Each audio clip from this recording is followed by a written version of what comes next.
참여하신 한성교회 모든 성도 여러분을 환영하고 축복합니다. 지금 여기 나 있는 곳에 함께 계신 우리 하나님께서 여러분 모두에게 하늘의 크신 은혜와 평화 가득 부어주시길 주님의 이름으로 간절히 기원합니다. 그리스도인의 참 능력을 주제로 말씀 이어가고 있습니다. 오늘은 그 8번째 시간으로 온유, 책임을 지는 능력, 이런 제목으로 함께 은혜 나누도록 하겠습니다. 하인즈 코헛이라고 하는 분이 있는데요, 자기 심리학의 창시자로 알려져 있습니다. 이분이 우리 어린 아이들의 내면의 성장 과정에서 반드시 필요한 두 가지 요소를 설명한 적이 있습니다. 첫 번째는 우리 어린 아이를 돌보는 주 양육자, 주로 엄마가 되겠죠. 엄마의 공감적 반응이 어린 아이들의 내면의 성장 과정에 반드시 필요하다고 이야기하고 있습니다.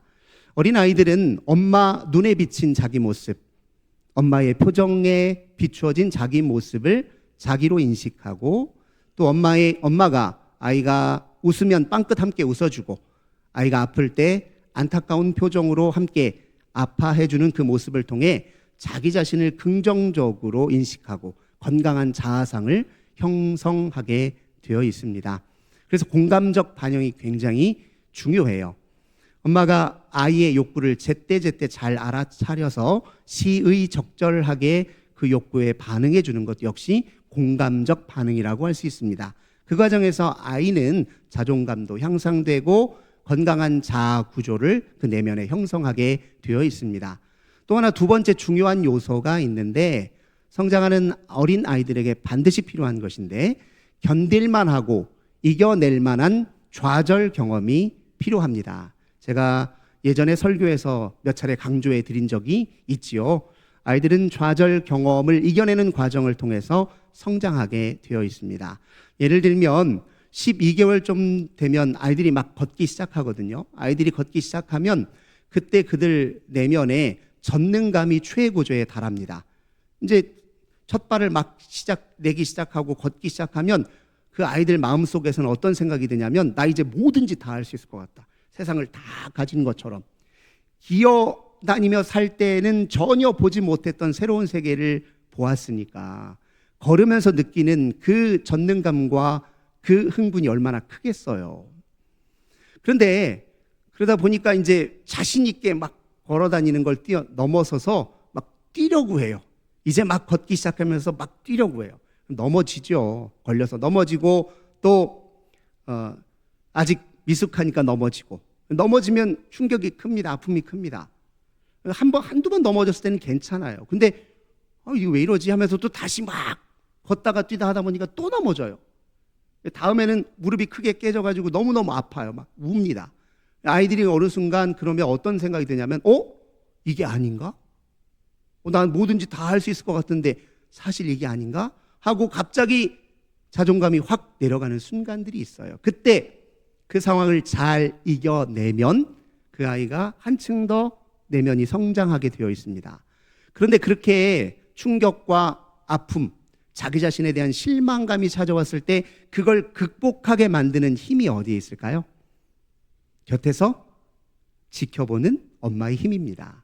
주의 깊게 지켜보다가, 그리고 따뜻한 시선으로 지켜보다가 아이들에게 무슨 일이 생기면 곧장 달려가서 아이들을 지지하되 그냥 일으켜 세워주는 그런 섣부른 행동보다는 아이를 격려하는 거예요. 엄마 옆에 있으니까 괜찮아. 넘어져도 괜찮아. 너 다시 일어서서 걸을 수 있어. 용기를 주고 지지해 주는 거예요.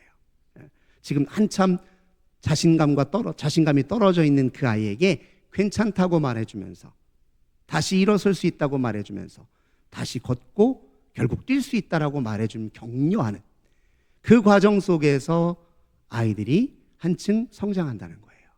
근데 엄마가 아이에게 보여주는 이 공감적 반응과, 그리고 또 지지하는 그 모든 태도, 이것은 엄마가 아이를 향해서 온유함을 품었을 때 가능한 일입니다. 좌절을 잘 극복하도록 도와주는 힘, 공감하는 힘은 엄마의 온유함의 태도에서 나타나요. 우리 어린아이가 걷다가 넘어졌는데 막 가서 달려가가지고 나무라는 엄마 있어요? 에이, 조심하라니까. 이러진 않잖아요. 아이가 그러는데 누가 그렇게 이야기합니다. 그런데 그때 세게 말이 나가지 않으려면 엄마가 어떻게 해야 되냐면, 아이가 넘어지면 속상하잖아요. 그리고 막 함부로 막 다니면 엄마도 조마조마하니까 갑자기 막 감정이 세게 올라올 수가 있어요. 그때 아이의 넘어지는 모습, 아이의 위험한 모습을 봤을 때 나의 내면에 느껴지는 불안감, 또는 어떤 때는 짜증, 화, 이걸 엄마가 견뎌내야 아이에게 온유한 태도로 격려하고 말할 수 있습니다. 그래서 아이들의 성장 과정에 있어서 온유가 너무너무 중요해요. 근데 이게 비단 아이들의 성장의 과정에만 필요한 게 아니에요.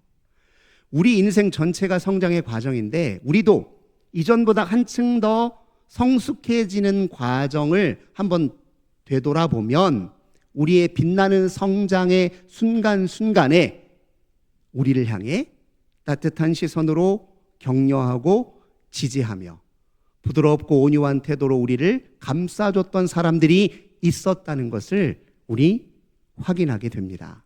실수하고 실패했을 때, 자기의 모자람이 드러났을 때, 때로는 허물이 드러났음에도 불구하고 부드럽게 감싸 안아주고 괜찮다고 말해주고 다시 용기를 북돋아주는 사람들, 우리 곁에 있었죠? 그들 때문에 우리가 한층 성장할 수 있었습니다. 어떤 분들은 그래요. 저는 그런 사람 없고 스스로 알아서 컸어요, 스스로 잘했어요 하는 분들이 있을 수 있습니다. 착각입니다. 잘 못 알아차려서 그래요. 우리 곁에서 따뜻한 시선으로 오래 참아주고 지켜봐준 사람들이 있었는데 못 알아차렸을 뿐입니다. 만약에 진짜로 그런 사람이 한 사람도 없었다, 그러면 그걸 경험하지 못한 사람의 특징이 있어요. 다른 사람에게 절대 온유함을 드러낼 수 없을 것입니다. 다윗은 어떤가요? 다윗의 성장의 과정에 무엇이 작용하고 있었을까요? 우리가 서두에 말한 대로 그에게도 온유하게 그를 포근히 감싸 안아주었던 그 누군가가 곁에 있었을까요? 물론입니다. 다윗이 처음 하나님의 선택을 받아 기름 부음을 받는 과정도 한번 보세요. 하나님께서 사울 왕을 대신하여 세울 왕을 찾기 위해 사무엘을 이새의 집으로 보냈습니다. 이새의 집의 아들들 중에 한 사람을 이제 기름 부어 세울 요량이었어요. 사무엘은 아직은 누가 선택을 받을지 모릅니다. 찾아갔을 때 이새가 자기의 아들들 한 사람 한 사람 선보이기 시작합니다. 사무엘도 나름 사람 보는 눈이 있습니다. 그런데 사무엘은 이새가 소개한 엘리압이라고 하는 첫째 아들이 참 마음에 들었어요. 그게 이제 사무엘이 보기에 그렇다는 거예요. 이제 사무엘상 16장 6절 한번 보면 사무엘이 엘리압을 딱 보더니 이렇게 얘기를 해요. 여호와의 기름 부으실 자가 과연 주님 앞에 있도다. 자기가 뭔데 자기 눈에 왕감이라고 보인다고 저렇게 섣부르게 딱 얘기를 했단 말이에요. 그런데 바로 연이어 16장 7절에 하나님이 이렇게 이야기하십니다. 여호와께서 사무엘에게 이르시되 그의 용모와 키를 보지 말라. 내가 이미 그를 버렸노라. 누구를 버렸다는 말이냐면 사울을 가리키는 거예요. 용모와 키로 보자면 사울 왕만한 사람이 어디 있더냐. 그런데 그 사울 왕이 내가 세운 왕으로서의 본분을 잃어버리지 않았느냐. 근데 왜 너는 또 키를 보고 용모를 보냐. 이렇게 얘기하시는 거예요. 그러면서 하나님 덧붙이십니다. 나는 중심을 본대요. 중심을 본다는 게 무엇일까요? 중심이 눈에 보이십니까? 눈에 안 보여요. 눈에 안 보이는 걸 지금 보셨다라고 얘기를 해요. 그 말은 무엇일까요? 다윗도 아니 사무엘도 그의 아버지 이새도 보지 못했던 걸 하나님은 보셨다는 거예요. 우리가 남들을 이렇게 볼 때요, 흠은 잘 보여요. 못난 건 너무너무 잘 보여요. 굳이 찾아내려고 애쓸 필요도 없어요. 딱 보면 바로 보여. 뭐가 단점인지, 뭐가 부족한지, 뭐가 못났는지.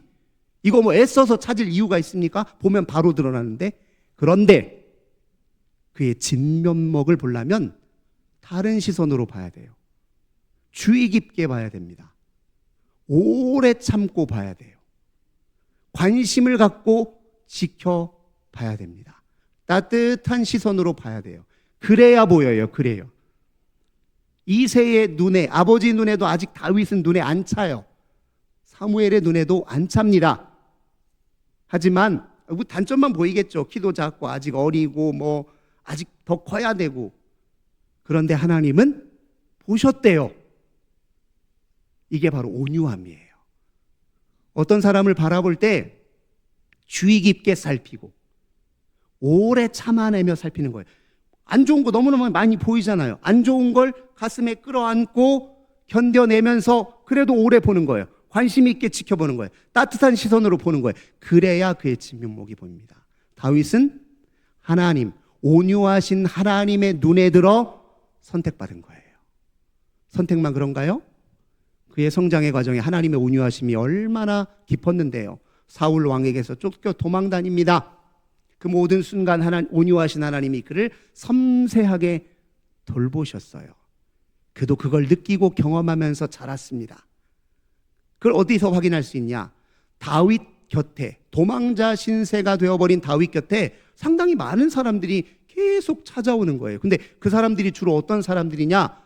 사무엘상 22장 2절에 보니까 주로 이런 사람들이에요. 환난당한 모든 자, 빚진 모든 자, 마음이 원통한 자. 이런 사람은 어떤 사람들입니까? 사회적 낙오자들이에요. 실패자들이에요. 남들 눈에 보기에는 보아줄 만한 것이 없어요. 환호할 만한 것이 아무것도 없어요. 그들이 다윗 곁에 찾아왔어요. 왜요? 다윗에게 뭐가 있으니까요? 온유함이 드러나요. 남들은 아무것도 보지 못하는 낙오자들인데 다윗은 하나님처럼 그들을 주의 깊게 봐요. 오래 봐요. 따뜻하게 봐요. 그리고 참아주면서 봐요. 그렇게 보니까 돌봄이 가능합니다. 다윗이 그 성장의 과정을 보니까 정말 그렇다는 거예요. 우리의 성장과 성숙의 이면에는 늘 이런 하나님의 온유하심이 자리 잡고 있습니다. 이걸 뒤집어 말하자면 어떤 사람이 진짜 성숙한 사람이냐? 타인에 대해서 온유한 태도와 행동을 보이는 사람이 진짜 성숙한 사람이에요. 하나님이 우리에게 그렇게 하셨으니까. 나를 한번 보세요. 나는 타인을 향해 얼마나 따뜻한 사람인지, 온유한 사람인지 한번 보시라고요. 영적 리더들, 영적 지도자들의 핵심 역량이 뭔지 아십니까? 그것 역시 온유함에 있습니다. 예를 들어볼까요? 모세가 대표적입니다. 하나님이 모세를 가리켜 뭐라고 하셨냐? 민수기 12장 3절에 모세를 가리켜 하나님이 이렇게 말씀하십니다. 모세의 온유함이 지면의 다른 어떤 사람들보다 더하도다 이렇게 얘기하셨어요. 모세의 온유함이. 그 말씀을 하신 맥락이 그래요. 모세의 남매 미리암, 형제 아론이 모세가 너무 보니까 시기심이 생기는 거예요. 하나님, 우리도 하나님 말씀 알고 잘 따르고 있는데 왜 모세하고만 그렇게 통하고 계십니까? 하니까 시기심이 생겨가지고 서로 막 이렇게 얘기하는 걸 하나님이 들으시고 하신 말씀이 그거예요. 모세의 온유함은 지면의 어떤 사람보다 더하다. 제가 다른 말로 바꿔볼까요? 다른 말로 바꿔보면 이런 뜻이에요. 모세만큼 내 마음을 닮은 사람이 없다, 그런 뜻이에요. 모세는 하나님의 마음을 닮아 있어요. 온유함을 닮아 있습니다. 우리가 지난주에 확인했잖아요. 시내산에서 늦게 내려온다고 밑에서 백성들이 아우성 치다가 결국 금송아지 만들어서 번제와 제단을 쌓았잖아요. 하나님 진멸하시겠다. 그런데 모세가 끼어듭니다. 하나님 정말 그러시겠어요? 당신이 구하셨잖아요. 당신이 약속하셨잖아요. 당신이 이끌어내셨잖아요. 근데 정말 그러실 것입니까? 에이, 그럴 리가요. 모세가 이렇게 기도하니까 하나님 내심 기쁘셨어요. 왜요? 모세는 하나님의 마음을 알기 때문에 그래요. 그래서 모세가 출애굽 이스라엘 백성의 지도자가 되었습니다. 우리 예수님은 어떨까요? 온 인류를 구원하시기 위해 이 땅에 오신 예수님, 그분이 당신 자신의 성품을 가리켜 뭐라고 하십니까? 마태복음 11장 29절.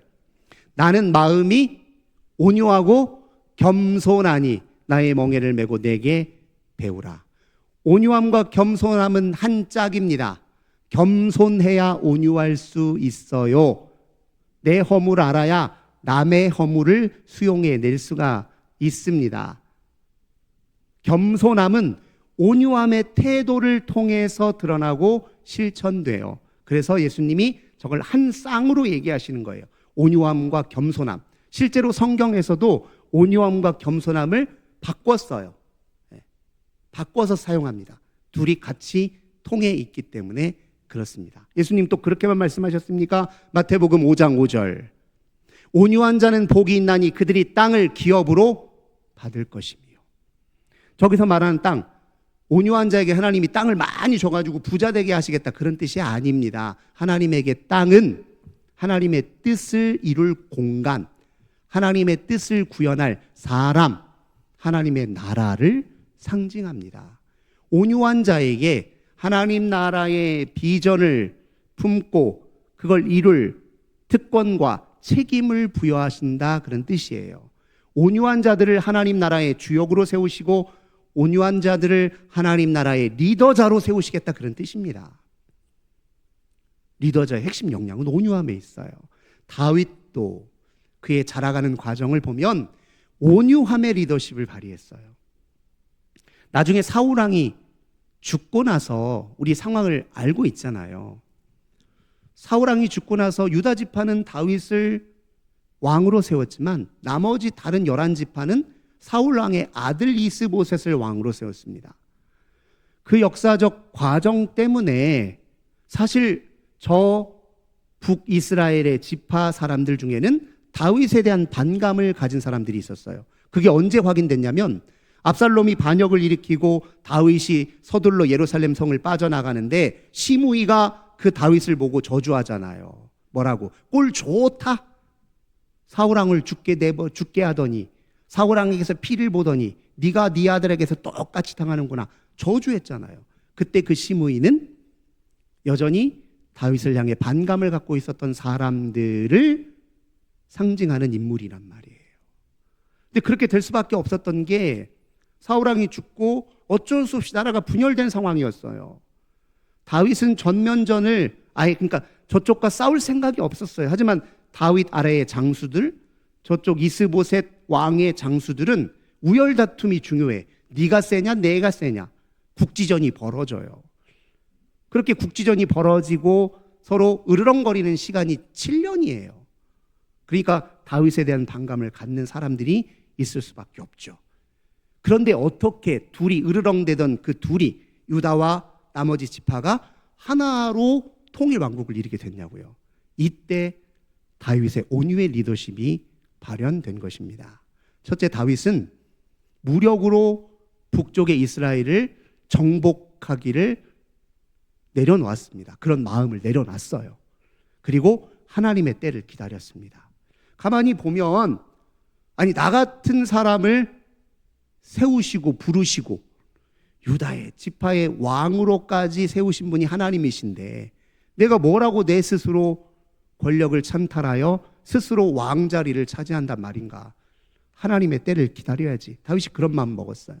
또 하나, 다윗의 마음속에 어떤 마음이 있냐면 유다 지파는 자기 마음에 딱 맞아. 유다 지파는 자기를 인정했어. 하지만 저 북쪽 사람들은 자기를 인정하지 않았어요.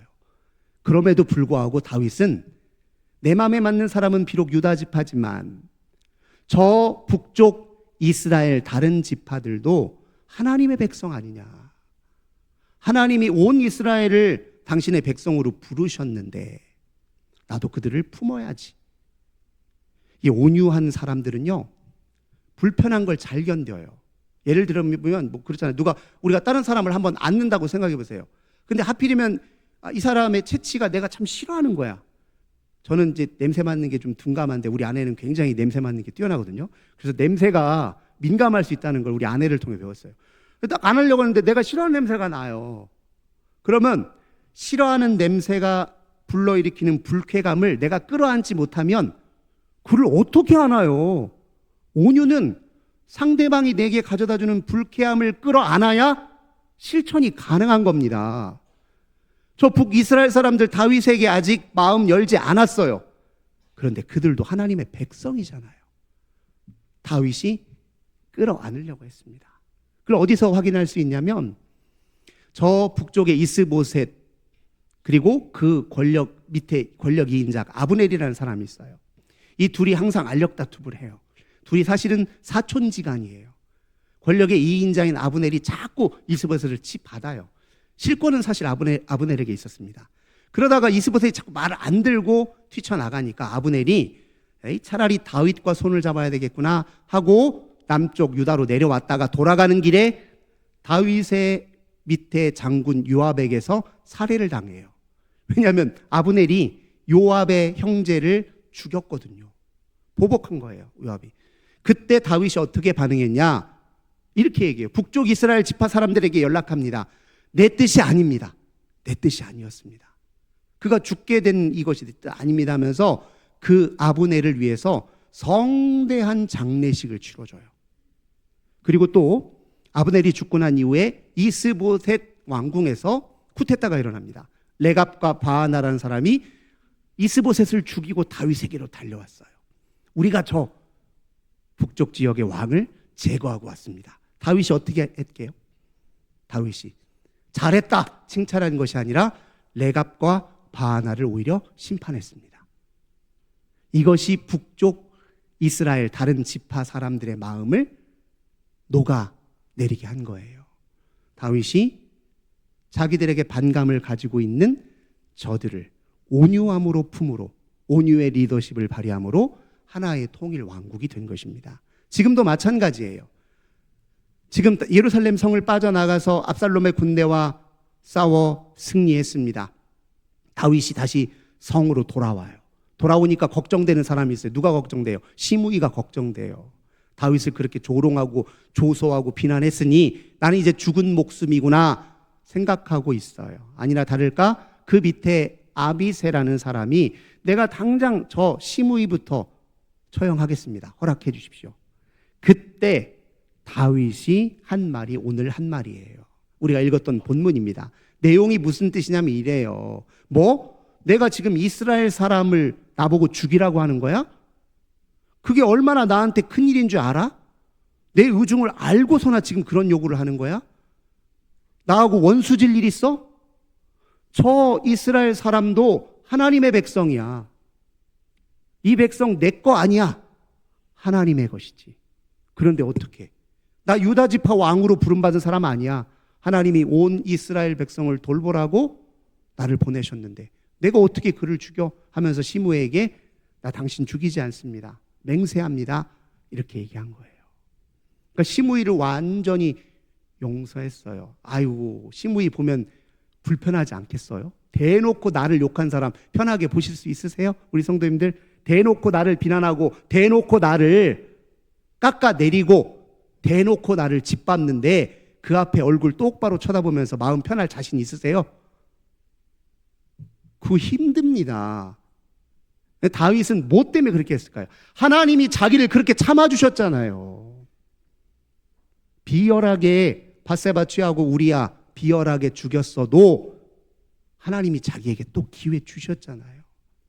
자기가 뭐라고 또 사람들 지켜야 될 사람들 보내주셨고 지켜야 될 백성 앞에 회개할 기회를 주셨고 다시 사명에 충실할 기회 주셨잖아요. 하나님이 한없이 나에게 온유하셨는데 내가 뭐라고요? 그걸 참아내는 겁니다. 이게 다윗을 성장하게 만든 비결이에요. 우리는 안 그렇습니까? 예수님이 이 땅에 오셔서 우리를 심판하실 것 같으면 우리 여기 살아남을 사람 몇 사람이나 됩니까? 아무도 없죠. 왜 심판 안 하세요? 심판은커녕 당신 자신의 몸을 십자가에 내어 박으셨네. 심판 안 하시고. 왜요? 그거 온유하심입니다. 품어내신 거예요. 견뎌내신 겁니다. 모자라도 모자람을 견뎌내신 거예요. 불완전해도 불완전함을 끌어안고 견뎌내셨습니다. 지긋지긋하게 말도 안 듣는데 보면 화딱지가 나는 대로 끌어안으셨어요. 그거 오래 참고 견뎌내신 거예요. 바라보신 겁니다. 품어내신 겁니다. 그게 우리를 성장시켜요. 그게 그리스도인들의 삶의 또 양식입니다. 서로서로 온유하게 우리가요, 아까도 말씀드렸지만 남의 허물을 보는 거는 하나도 어렵지 않아요. 그냥 보면 바로 보여요. 그러시죠? 여기서 서로를 비판하라고 얘기하면 막 한 페이지, 두 페이지, 세 페이지도 쓸 수 있습니다. 그런데 저 사람의 진문맥을 써보라고 그러면 한 줄, 두 줄이나 쓸까? 잘못된 점은 세 페이지 쓸 수 있는데 진문맥은 한두 줄밖에 못 써요. 왜 그렇습니까? 온유함으로 그를 오래 참아보고 수용해주며 바라보고 포용해주며 바라보고 그리고 관심 있게 지켜보고 주의 깊게 지켜보지 않아서 그렇습니다. 그런데 우리 그리스도인들이 드러낼 참 능력은, 성령이 우리를 이끄시는 능력은 바로 이 온유함에 있습니다. 이게 세상을 바꿉니다. 이게 사람을 바꿔요. 협박이요? 안 통해요. 불안과 공포를 조장한 건 변한 척만 하는 거지, 달라진 척만 하는 거지 절대 변하지 않습니다. 오직 그의 진면목을 알아본 사람들을 통해서만 사람은 바뀌는 거예요. 사랑하는 성도 여러분, 우리 이미 경험적으로 잘 알지요. 잘 안 됩니다. 그때마다 생각하십시오. 주님이 우리를 얼마나 오래 참아주시는지, 우리에게 얼마나 온유하신지 바라보시고 그리스도인의 참 능력인 온유로 서로를 온유하게 대하시는 저와 우리 모든 성도님들 되시길 주님의 이름으로 간절히 기원합니다. 좋으신 주님, 주님이 우리를 온유하게 대하셨기에 우리가 이만큼이나마 성장할 수 있었습니다. 우리도 서로 온유하도록 도와주소서. 예수님의 이름으로 기도드립니다. 아멘. 우리